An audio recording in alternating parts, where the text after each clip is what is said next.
Bonsoir à tous, pour ceux que je n'ai pas encore vus. Alors, on va continuer notre étude qui avait stoppé pendant quelques temps. Et on va commencer l'étude disciple par disciple. On a fait une longue introduction en plusieurs parties. La dernière fois, on avait étudié un peu les listes comparatives. C'était assez intéressant de voir un peu les comparaisons entre les 4 listes de disciples qu'on trouve dans la Bible.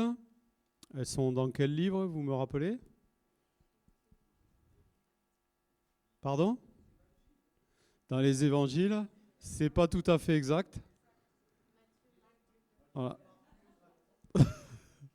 Dans les lettres, oui, bien sûr. C'était une blague. Hein. Alors, on l'a dans 3 des évangiles. Les évangiles synoptiques, Matthieu, Marc et Luc. Et puis, on l'a dans le livre des Actes des Apôtres. Bien sûr, il y a une personne en moins dans le livre des Actes des Apôtres. Vous comprenez pourquoi. C'est de cette personne qu'on va parler ce soir, d'ailleurs. Donc voilà, j'ai voulu commencer, je ne savais pas trop comment faire, mais je dis on va commencer quand même par le moins rigolo. Pas le moins rigolo des disciples, hein, le moins rigolo au niveau du thème. Donc on va parler de Judas l'Iscariote. À chaque fois que nous allons étudier un des apôtres, à chaque fois qu'en tous les cas, il y a de la matière pour étudier, parce qu'on va voir pour certains apôtres, il n'y a quasiment rien qui est dit, donc je ne vais pas vous faire des études en 3 fois, alors qu'il n'y a rien de marqué. Hein. Donc on regroupera ces disciples-là, et puis on verra le peu de choses qu'on peut avoir à dire, ce que la tradition dit aussi, parce que sur chacun des disciples, il y a une tradition, mais on ne s'attardera pas trop sur les traditions, parce que ça c'est... Voilà. Pour chacun des disciples, on verra 3 points. Après, ça ne veut pas dire que c'est exhaustif. Suivant les disciples, on pourra en voir davantage, notamment Judas, on verra un 4e point. Ce sera la semaine prochaine. Non, dans 15 jours, puisque la semaine prochaine, on est au congrès. Donc le premier point, c'est qui est-il? Le deuxième point, quels sont les faits marquants de sa vie qui nous sont rapportés? Et puis le troisième point, quelles leçons tirer de la vie de cet apôtre? Donc c'est ce qu'on va voir pour Judas aujourd'hui. La prochaine fois, on va voir dans un 4e point quelles sont toutes les problématiques que pose le personnage de Judas. Et elles ne sont pas des moindres. On parlera de possession démoniaque, on parlera de déterminisme ou de préscience. Voilà, des choses comme ça, vous allez voir, ça va fumer au niveau de l'étage. Donc Judas, qui est-il? Qu'est-ce qu'on trouve dans les Écritures? Donc d'abord, on a le seul qui donne le nom de son papa, c'est Jean. Donc Jean qui n'a pas fait de liste de disciples, mais il va parler de Judas à un moment, la première fois qu'il en parle, c'est dans Jean 6, 71, où il parle de Judas l'Iscariote, fils de Simon. C'est juste pour l'anecdote, ça nous donne pas grand-chose de plus. Ce qui est plus intéressant, par contre, c'est de voir la signification de son prénom. Le prénom Judas, donc qui a un S ou qui n'est pas d'S, ça vient de l'hébreu Yehuda, et qui signifie Dieu soit loué ou celui qui rend gloire à Dieu.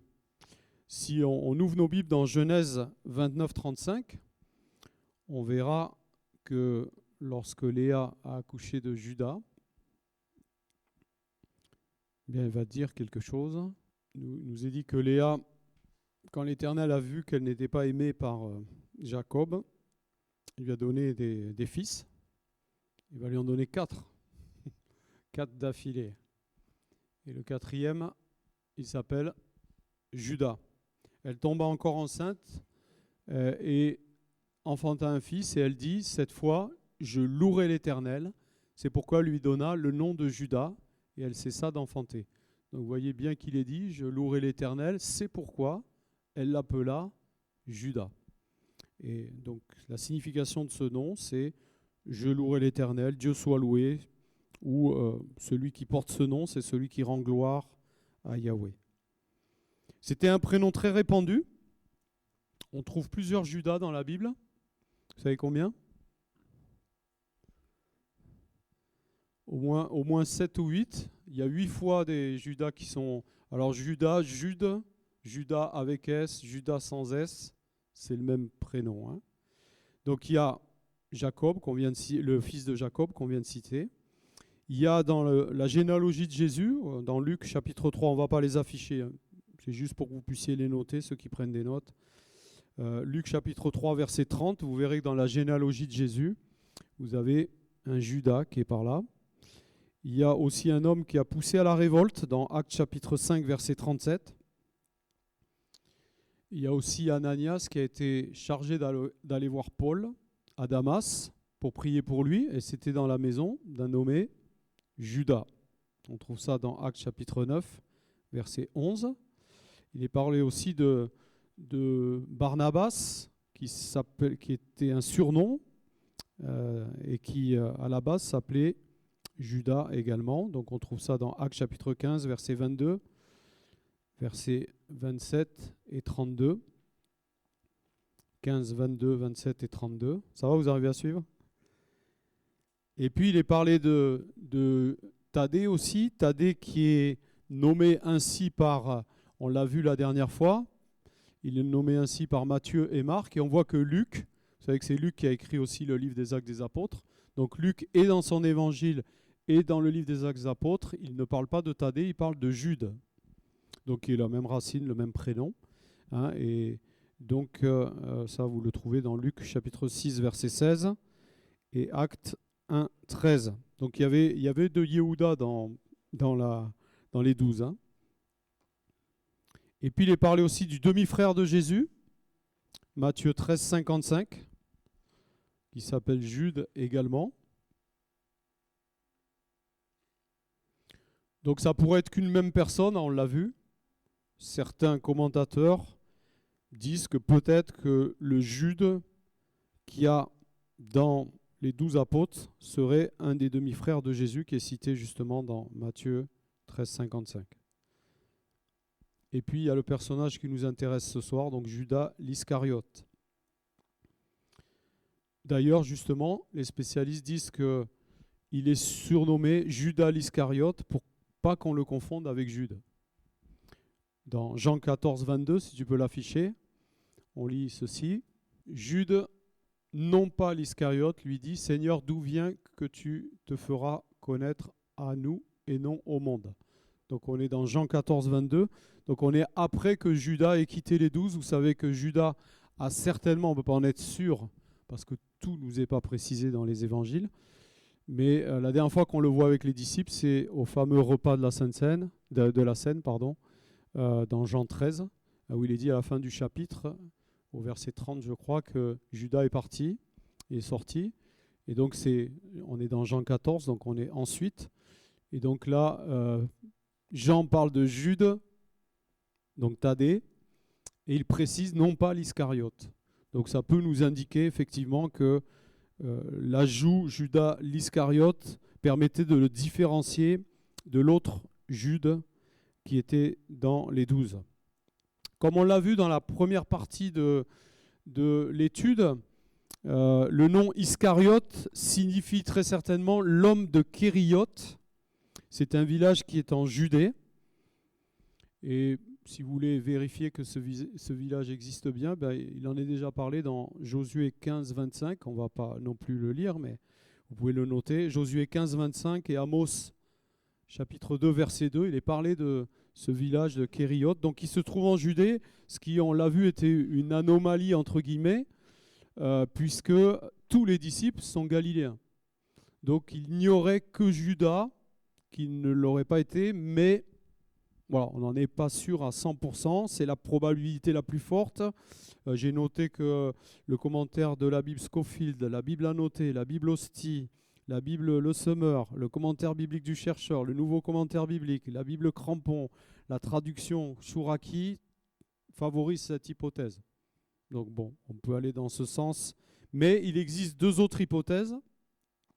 Certains commentateurs disent que le mot Iscariote pourrait signifier menteur. Donc c'est pour ça qu'on lui aurait donné ce qualificatif, menteur ou traître. Ou le mot Iscariote pourrait marquer aussi l'appartenance à un parti, les Sicaires, qui serait un groupe d'opposants à Rome, qui serait proche d'ailleurs du groupe des Zélotes, dont Simon faisait partie.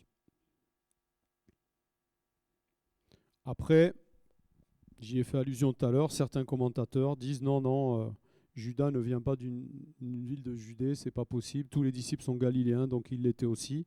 Et il y a certains écrits historiques qui abondent dans ce sens.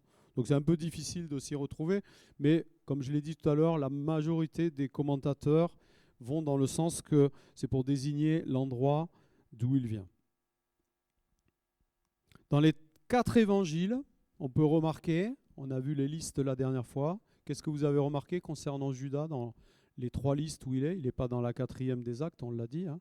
Qu'est-ce qui est remarqué à chaque fois? Il est mentionné quoi?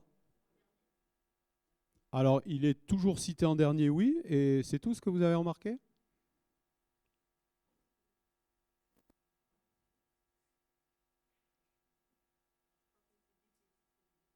Oui. Les 3, à chaque fois, les 3 dans les 3 listes précisent celui qui a trahi Jésus. C'est vraiment quelque chose qui a marqué l'existence de ce groupe, on va le voir, et au point que ceux qui en ont fait partie, Matthieu, celui qui en a fait partie, lui, évidemment, le relève, mais également même ceux qui ont questionné les autres pour écrire leur évangile, comme Marc et Luc, hein, et qui ont pu rapporter aussi cette précision, parce que je crois que ça a été un lourd traumatisme pour tout le monde dans cette équipe, ce qui s'est passé là. Dans l'évangile de Jean aussi, où il n'y a pas de liste, il est cité, on a lu Jean 6, 70, 71 tout à l'heure, il est dit Judas l'Iscariote, et il est précisé celui qui a trahi Jésus. Il est même, on va le voir tout à l'heure, qualifié de démon par Jean. Hein. Donc déjà, là, au début de l'évangile de Jean, on sait qu'après, on va le voir tout à l'heure, il est parlé du diable qui est entré dans Judas. Mais là, déjà, même avant ces précisions-là, il est déjà parlé qu'il serait un démon. Donc bon, on y reviendra. Je l'ai dit, il n'apparaît pas dans la liste d'Actes 1.13, puisqu'il est alors décédé. Et il faut noter qu'avec Jean, c'est le seul des 12 apôtres qui ne va pas mourir en martyr. Jean, on pense qu'il est mort de vieillesse, ou peut-être d'une maladie, mais pas en martyr. Et Judas, comme on le voit dans l'évangile de Matthieu, si tu peux afficher Matthieu 27, 5, il va avoir une fin tragique, on en reparlera tout à l'heure. Dans Matthieu 27, 5, Judas jeta les pièces d'argent dans le temple, se retira et alla se pendre. Et si tu peux afficher aussi Acte 1, 18.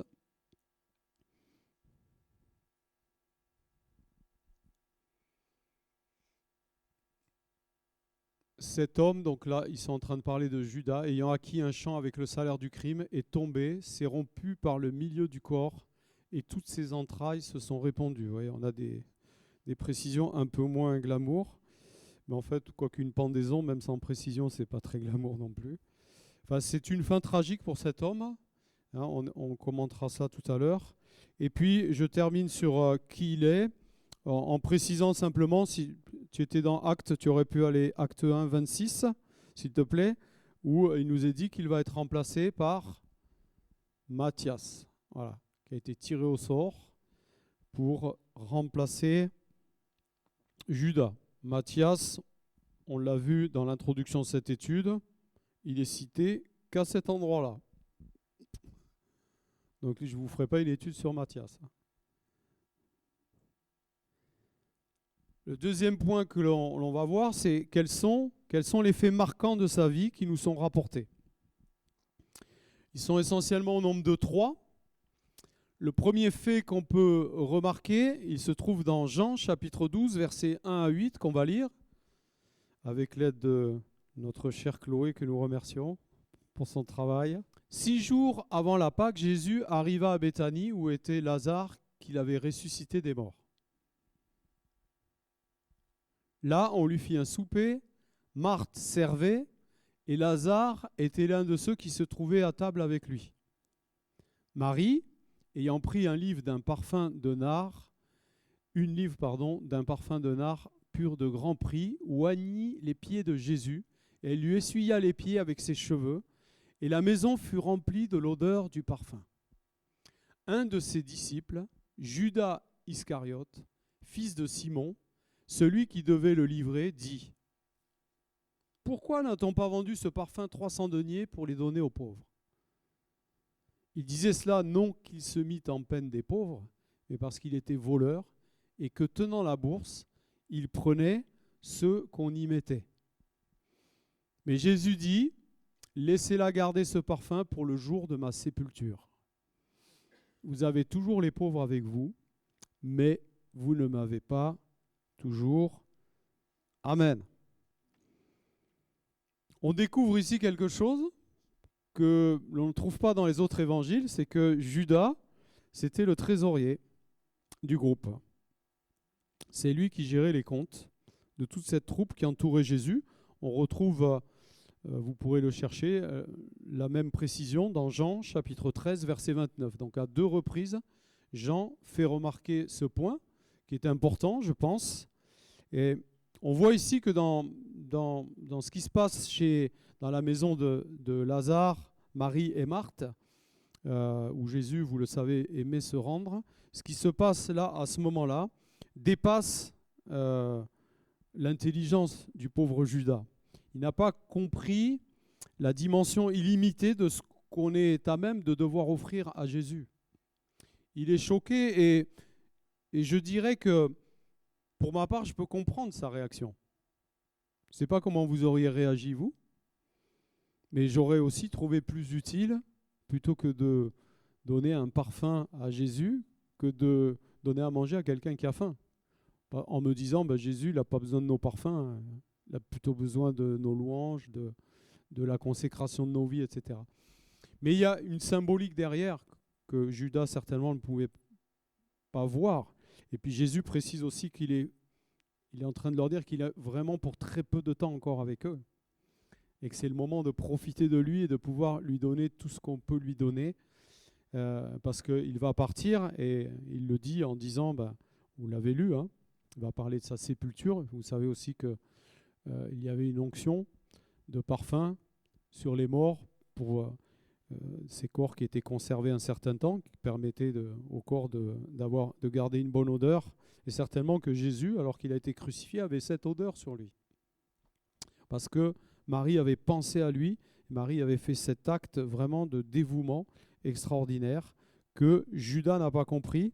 Et bon, si on peut comprendre sa réaction, je le disais, apparemment Jean, lui, il ne trouve pas que c'est la vraie motivation. Hein.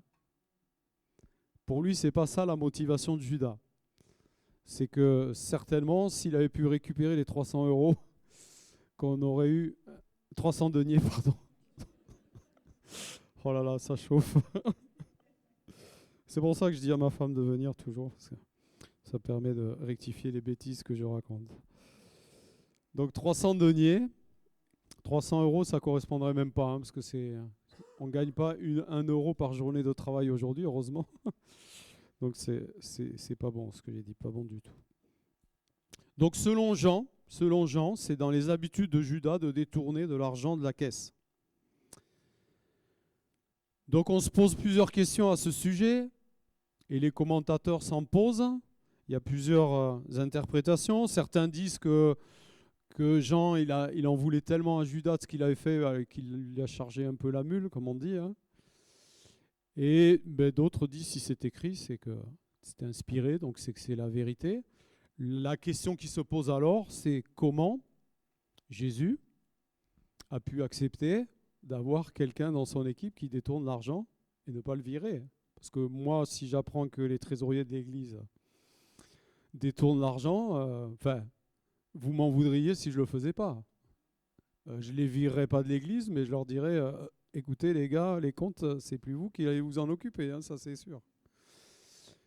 Alors voilà, c'est un mystère. C'est un mystère. Est-ce que c'est Jean qui a chargé la mule ou est-ce que c'est la réalité? Et alors, pourquoi Jésus n'a rien fait? J'ai pas la réponse. J'ai pas la réponse.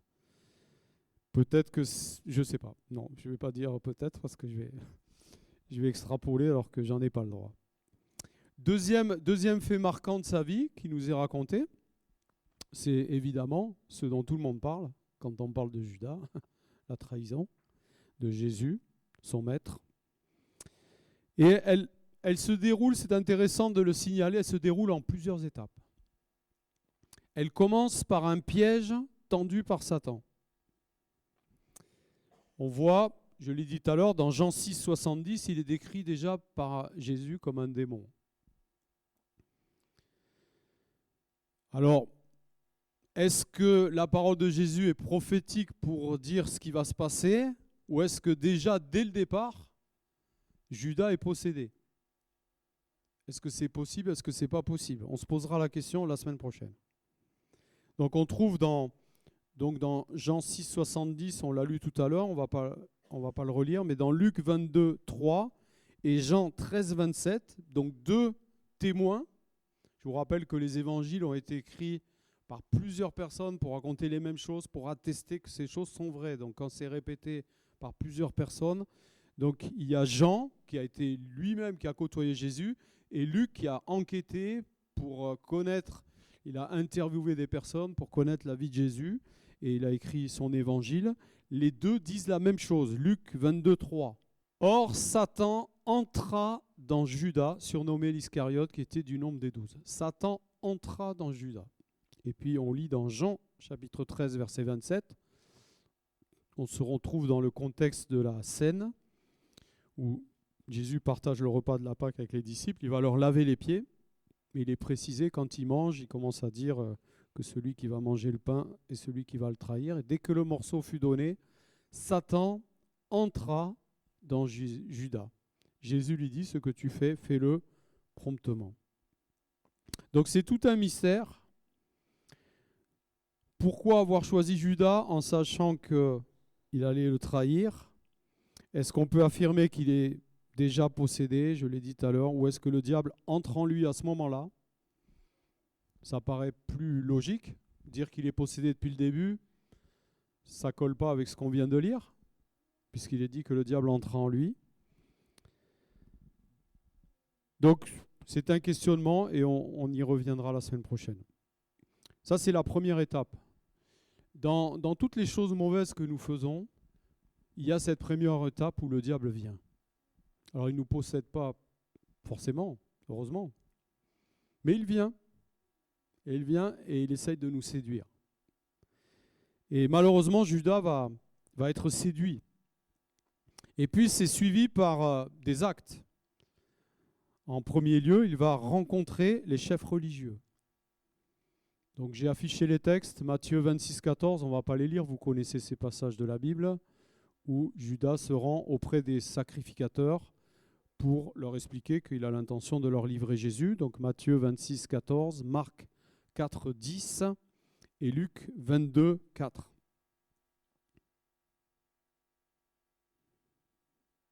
Ensuite, Marc, chapitre 4, verset 11, nous dit qu'à partir de là, il va chercher une occasion de livrer Jésus. Donc il pose un acte, et il est à l'affût pour pouvoir accomplir son méfait. Et puis il y a le passage à l'acte, qu'on trouve dans, là aussi on ne va pas le lire, Matthieu 26, 45, Marc 14, 43, Luc 22, 47 et Jean 18, 3. Et les versets qui suivent. Donc on note ici qu'il y a Jean se rajoute pour raconter ce récit également. Il ne nous parle pas de la rencontre avec les chefs religieux, mais il va parler de ce moment de l'arrestation de Jésus où Judas est présent. Donc là, il y a plusieurs scènes suivant les disciples. On voit qu'il y a le fameux baiser de Judas, certaines paroles qui sont dites dans certains évangiles par Jésus et qui ne sont pas dans d'autres. Mais en fait, vous pourrez comparer tout ça, c'est intéressant. Et il nous est dit aussi, Jean nous précise, au verset qui précède, Jean 18, 2, il dit que Judas connaissait ce lieu. Donc on pense que c'était un lieu où les disciples se réunissaient régulièrement avec Jésus et que donc Judas savait très bien que c'est là qu'il les trouverait. Après être parti du repas de la Sainte Seine, ils savaient où ils allaient se rendre. Donc on voit au travers de cela, on y reviendra dans les leçons qu'on peut tirer, mais je veux le préciser, tout le processus de la tentation et du passage à l'acte. Et en fait, ce qui est important, c'est de dire non au diable dès la première étape. À partir du moment où on commence une étape, on va vers un engrenage. Savoir dire non dès le départ. Dès le départ, non. Non. Que ce soit pour tout, pour des tentations, que ce soit pour des réactions humaines, la rancune, l'amertume, quelque chose ou de l'animosité qui vous naît à un moment donné où vous recevez une information de ce qui s'est passé, de ce que quelqu'un a fait ou a fait contre vous ou a dit sur vous. Vous commencez à avoir une réaction humaine normale, ça vous ne pourrez pas l'empêcher. Hein. Si on dit du mal de vous, que vous l'apprenez, la première réaction c'est vous êtes en colère et vous en voulez à cette personne. Ça, c'est pas possible de le maîtriser, ça viendra toujours. Et puis là, les pensées, le diable vous dit ah tu peux pas laisser ça comme ça et tu vas montrer qui tu es, etc. Et c'est là qu'on doit dire stop, non. Amen. Pour les tentations auxquelles on est soumis les uns les autres, on sait que pour avoir accompagné des gens qui ont commis l'adultère, c'est le même processus. Il y a la tentation au départ, tentation qu'on peut tous avoir, mais à laquelle on doit dire stop tout de suite.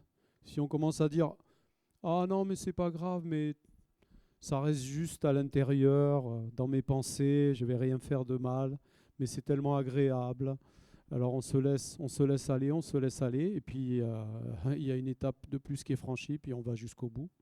Alors qu'au début, c'est vrai, on n'en avait pas l'intention. Mais parce qu'on n'a pas dit non dès le départ, c'est le diable qui a pris le dessus.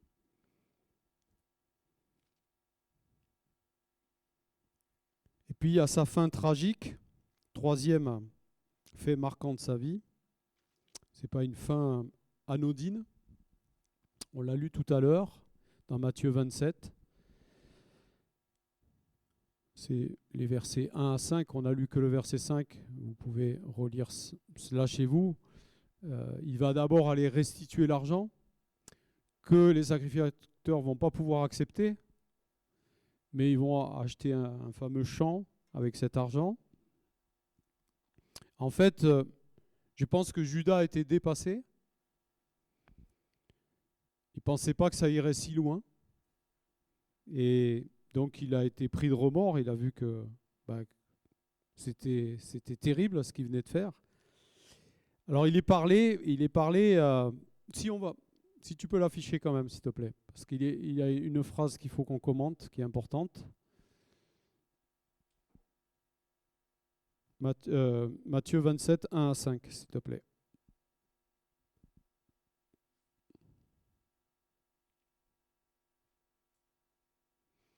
Dès que le matin fut venu, tous les principaux sacrificateurs et les anciens du peuple tinrent conseil contre Jésus pour le faire mourir.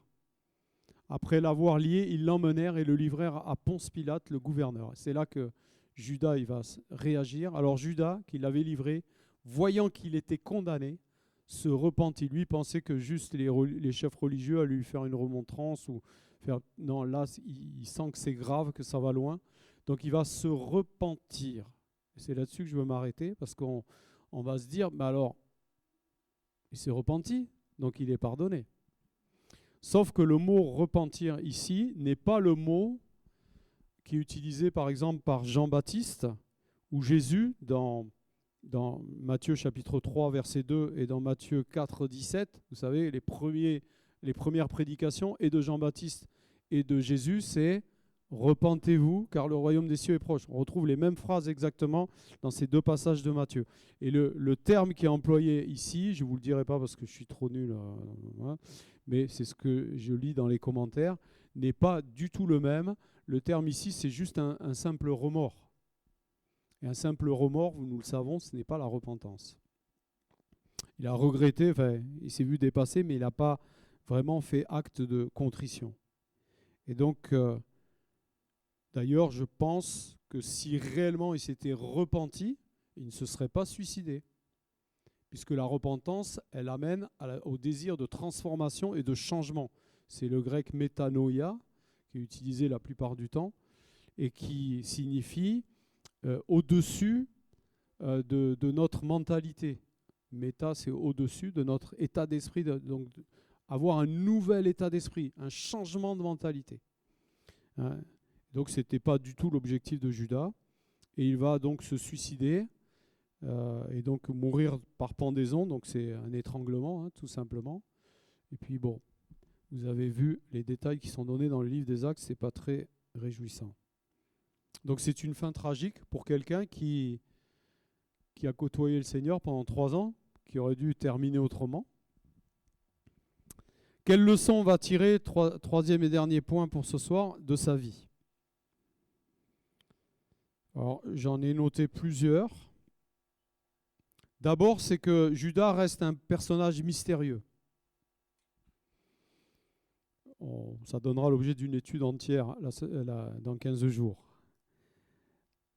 Il est tout à fait possible qu'il ait simulé son attachement à Jésus pendant ces 3 années. C'est une possibilité. Qu'il ait été capable de faire illusion au sein d'un groupe de personnes qui aimaient le Seigneur et qui servaient le Seigneur. En fait, son nom a une belle signification, vous vous rappelez de son nom, hein, mais sa vie n'est pas en cohérence avec son nom. Il n'a de chrétien que le titre, en fait. Et je crois que c'est une chose qu'on peut approfondir. Combien de chrétiens qui semblent spirituels, mais leur vie, c'est tout autre chose. Et nous devons veiller, mes frères et sœurs. Je parle en connaissance de cause parce que les premières années de ma conversion, ça a été une catastrophe dans ce sens-là. Nous devons veiller à ce que notre vie corresponde à ce que nous affichons quand nous disons que nous sommes chrétiens. C'est très important. C'est très important. Et si nous avons des difficultés à le faire, alors soyons prudents pour annoncer qu'on est chrétien dans un premier temps et demandons au Seigneur vraiment de nous toucher. Après, ça ne nous empêche pas d'amener les gens à Jésus. Hein. Il y a une différence entre dire « je suis chrétien » et dire aux gens « ce serait bien que vous connaissiez Jésus ». Parce que la femme samaritaine, ce n'était pas un bon exemple, mais elle était allée évangéliser toute une ville. Elle leur a dit « il y a quelqu'un qui m'a parlé, allez le voir ». Elle n'a pas dit « moi je suis chrétienne, moi je suis… » Non, elle a amené les gens vers Jésus. Donc même si votre vie, ce n'est pas encore ça, vous pouvez parler de Jésus. Il ne faut pas confondre. Hein. Mais afficher « je suis chrétien », attention. Attention, ça doit correspondre à certaines choses dans votre vie. Donc ne faisons pas partie de ceux qui font illusion. On verra, on en parlera dans la question de la possession démoniaque. Il y a des témoignages de gens qui ont fréquenté des églises, qui ont même fait partie, on a entendu un témoignage d'une chorale une fois qui se présentait, et un pasteur de passage a reçu la révélation qu'une des femmes dans la chorale était possédée. Alors qu'elle était dans l'église depuis des années, personne ne s'en est rendu compte. Et lui, quand il a dénoncé, il est tombé par terre et il y a eu des manifestations. Donc les démons sont capables de se cacher et de faire croire qu'ils sont chrétiens. Donc il faut qu'on soit vigilant et voilà, qu'on ne fasse pas illusion. Alors je ne sais pas si c'était le cas de Judas, on essaiera d'éclaircir ça. Deuxième point, c'est la difficulté du matérialisme, l'attachement à l'argent. On a vu dans l'épisode du parfum les difficultés que connaît Judas. C'est quelqu'un qui est attaché aux choses matérielles et qui est capable même de détourner de l'argent qui appartient à Dieu. Et donc c'est grave. Alors vous me direz, oh moi jamais je ferai ça. Mais peut-être on doit s'interroger par rapport à ce que nous retenons alors que nous devrions le donner à Dieu. C'est du vol. Donc réfléchissons à ça. Parce que parfois on passe à côté de bénédictions, donc Dieu ne va pas nous envoyer en enfer pour ça. Mais je pense que chacun doit s'examiner par rapport à ce qu'on fait pour Dieu au niveau de On peut ne pas limiter ça à l'argent d'ailleurs, hein. Au niveau de tout ce qu'on donne, tout ce qu'on lui doit, est-ce qu'on lui donne? C'est une question. Donc si quelqu'un lève la main et dit moi, tout ce que je lui dois, je lui donne, c'est bien. Donc on a tous des progrès à faire, même si on ne met pas la main dans la caisse. Ce qui m'impressionne le plus dans l'histoire de Judas, c'est qu'il a fait partie pendant 3 ans d'une équipe. On l'a vu, il a été appelé et il a été envoyé. Il a lui-même accompli des miracles, puisqu'il est dit qu'ils sont revenus en disant en ton nom, on a chassé les démons, on a accompli des miracles. Il a vécu des choses extraordinaires. Mais à un moment donné, tout bascule. Et ça me pousse à dire que rien n'est jamais acquis dans la marche spirituelle. Donc ça, c'est dans le cas où il n'est pas possédé depuis le début, ce que je pense, où il a sombré comme d'autres ont sombré, alors que ça a été des grands hommes ou des grandes femmes de Dieu, et du jour au lendemain. Donc, vous connaissez le passage où il est dit qu'il faut faire attention de ne pas chuter nous-mêmes. Ne regardons pas les autres quand ils chutent en les jugeant, mais faisons attention de ne pas chuter nous-mêmes. Personne n'est à l'abri. Personne n'est à l'abri. Je vous assure qu'avec Valérie, ça fait plusieurs années qu'on a converti, on a vu des choses, on se dit, mais ce n'est pas possible que ça arrive à ces personnes-là. C'était pas possible. Et ça leur est arrivé. Donc moi, qui je suis pour dire, moi, ça ne m'arrivera jamais. Je veux vraiment veiller et dire, Seigneur, garde-moi. Garde-moi. Hein, soyons vigilants les uns les autres. Amen. Ce que j'ai noté aussi, c'est qu'il évalue Jésus au prix d'un esclave. 30 cycles, c'était le prix d'un esclave. Et je me pose la question, quel prix a Jésus pour nous? Quelle valeur on lui donne? Ça rejoint peut-être ce qu'on a dit sur ce qu'on est appelé à lui donner et à ne pas garder. Quel prix a Jésus pour nous? Quelle valeur il a pour nous? Quelle importance on lui donne dans notre vie? Là aussi, on peut tous dire je veux plus de toi, le répéter 5 fois, comme c'est à chaque fois à la fin de ce chant. Je veux plus de toi, je veux plus de toi. Mais en fait, dans nos vies, ça ne correspond pas du tout. Jésus, il est à la 5e, 6e, 10e place dans nos occupations. Il faut qu'il soit à la première place. Amen. Sa fin a été terrible. Et je dirais que c'est toujours ainsi que se termine une vie dans la duplicité. La duplicité, ça ouvre un chemin d'accès au diable, à l'ennemi.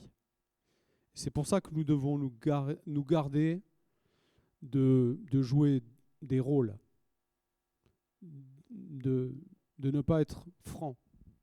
Si à un moment donné, spirituellement, ça ne va pas bien, mais il faut le dire.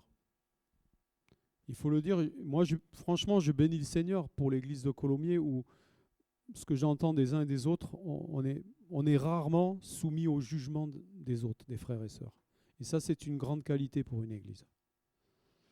Et donc, ça nous permet de pouvoir dire, parce qu'il y a des églises où vous ne pouvez pas dire que vous n'allez pas bien. Sinon, vous vous faites lapider. Comment un chrétien, c'est pas possible. Tu es dépressif, mais tu n'as pas la foi. Donc, on n'est pas dans ce contexte, honnêtement, à Colomiers. Et donc, moi, je vous encourage quand ça ne va pas. Alors, si ça ne va pas quelque temps, la première chose qu'on fait, c'est de s'en remettre à Dieu et d'essayer de régler ça nous-mêmes. On ne va pas chaque fois aller en parler. Mais quand on voit qu'on ne s'en sort pas, il faut demander de l'aide. Il n'y a pas de honte à demander de l'aide. Dernièrement, je visitais une personne et je lui disais, tiens, tu vois maintenant, c'est elle qui t'aide. Parce qu'il y a quelque temps de ça, c'est elle qui aidait cette personne. Et à chaque fois, elle me disait, oui, je vais l'aider, mais qui je suis? Je dis, mais un jour, c'est elle peut-être qui t'aidera. Et c'est en train de se passer. Et en fait, c'est ça, la famille de Dieu. C'est se soutenir les uns les autres. Peut-être que moi, je vais être utile pour quelqu'un, je vais lui redonner courage, et peut-être que dans quelques mois, c'est cette personne qui va me redonner courage, ou une autre, j'aurai besoin moi. Donc soyons honnêtes. Dieu ne nous demande pas d'être des super-héros de la foi, il nous demande juste d'être honnêtes, pas vivre dans la duplicité. Parce que si on vit dans la duplicité, la fin, elle est toujours mauvaise. Il faut sortir de là. Voilà, puis je termine sur une note qui me touche profondément. Judas, c'est la preuve que Jésus aime tous les hommes. Jésus aime tous les hommes. Moi, à chaque fois, je suis bouleversé quand je lis ce passage où Jésus lave les pieds des disciples. Déjà, c'est bouleversant de voir que Jésus, le Fils de Dieu, se baisse devant des hommes. Ça nous touche profondément. Mais il va laver les pieds de Judas et il va laver les pieds de Pierre. Judas qui va le trahir et Pierre qui va le renier. Et Jésus le sait. Jésus le sait, on est d'accord. Au moment où il leur lave les pieds, il le sait. Il sait qu'ils vont lui faire du mal. Il leur lave quand même les pieds.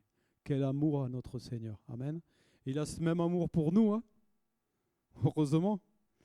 Mais c'est notre exemple.